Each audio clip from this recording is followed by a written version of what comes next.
Hello kids! Let's continue learning how to write the alphabet. We are going to write the uppercase X. Start at the top and do a slanted line to the right. Then go back to the top and do another slanted line to the left.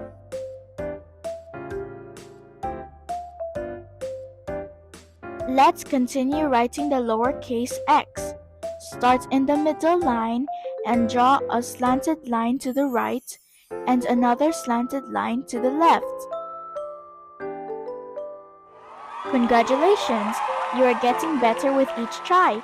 Keep on practicing. Check it out in the description below. You can download our free practice handwriting worksheets and watch more of our videos. Don't forget to like, subscribe, and share. Bye-bye!